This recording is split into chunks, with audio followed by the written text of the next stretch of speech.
Arrest कर लीजिए इन्हें। क्या क्या कर रही हैं? छोड़े। क्या किया मेरी बेटी ने? शाबाश। इसी बात से रोकता था उसे कि कम नस्ल और कम हैसियत इंसान। हमने जहर साफ करने की पूरी कोशिश की है। मेरे सर के साईं को खाने में जहर डाल के खिलाने की कोशिश की। यहाँ पे साईं तो आप नहीं कर रहे, अंगूठा लगवा लेते हैं।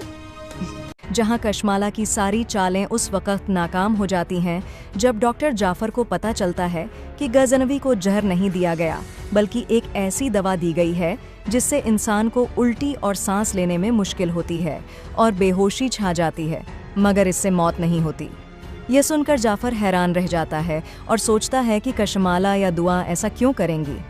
जाफर फिर घर के कैमरे की रिकॉर्डिंग देखता है और यह देखकर हैरान रह जाता है कि जिस दिन सरफराज घर पर आया था उस दिन घर के सारे कैमरे बंद थे। इस पर जाफर को यकीन हो जाता है कि यह सब कुछ कशमाला ने करवाया है। फिर वह दुआ से कहता है कि दुआ जाफर को सब कुछ बता देती है कि यह सब कशमाला की साजिश है और गजनवी और उसकी फैमिली उसे गलत समझ रही है। दुआ कहती है कि कशमाला चाहती है कि गजनवी उसे तलाक दे दे, इसलिए उसने सरफराज को घर बुलाया।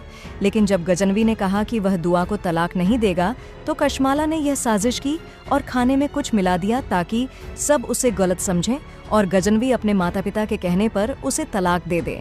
दुआ यह भी बताती है कि घर के गार्ड भी कशमाला के साथ मिले हुए हैं और जाफर को सलाह देती है कि वह कैमरे की रिकॉर्डिंग चेक कर ले। यह सब सुनकर जाफर कहता है कि वह सब कुछ देख लेगा और जब गजनवी ठीक हो जाएगा तो सच सबके सामने ले आएगा। लेकिन अगर दुआ इस घर में रही तो हो सकता है कि गजनवी अपने माता पिता के दबाव में आकर उसे तलाक दे दे